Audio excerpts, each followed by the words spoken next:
কালীগঞ্জে ঈদুল আজহা অনুষ্ঠিত। গাজীপুরের কালীগঞ্জে মুক্তারপুর ইউনিয়নে অবস্থিত দিঘুয়া দরবার শরীফে হজরত মাওলানা ফকির মোহাম্মদ নুরুল ইসলাম শাহ সাহেবের বাড়িতে আজ ১৬ই জুন রবিবার যথাযথ মর্যাদায় পবিত্র ঈদুল আজহা পালিত হচ্ছে। এই ঈদ জামাতে দূর দূরান্ত থেকে দরবার শরীফের ভক্তবৃন্দ ও এলাকার লোকজন সহ প্রায় শতাধিক ধর্মপ্রাণ মুসল্লি অংশগ্রহণ করে। পূর্বপুরুষদের ঐতিহ্য হিসেবে সৌদি আরবের সাথে মিল রেখে ১৯৫৭ সাল থেকে প্রায় ৬৮ বছর ধরে এখানে প্রতি বছর ঈদ উল ফিতর ও ঈদুল আজহার জামাত অনুষ্ঠিত হয়ে আসছে। আজকে আমরা পবিত্র ঈদুল আজহা উদযাপন করার জন্য শাহ সাহেব মসজিদে উপস্থিত হয়েছি। ১৯৫৭ সালে আমার মুর্শিদ কেবলা ফকির মোহাম্মদ ইসলাম শাহ সাহেব উনি খেলাফত প্রাপ্ত হন।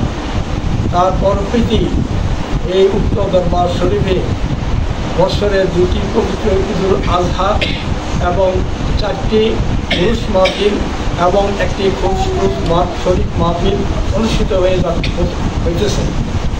সেই সুবাদে আমরা আজকে ২০২৪ সালের পবিত্র ঈদুল আজহা উদযাপন করার জন্য আমার মুর্শিদ কেবলার দরবার শরীফের এবং শাহ সাহেব মসজিদে আমরা একত্রিত হয়ে এসেছি।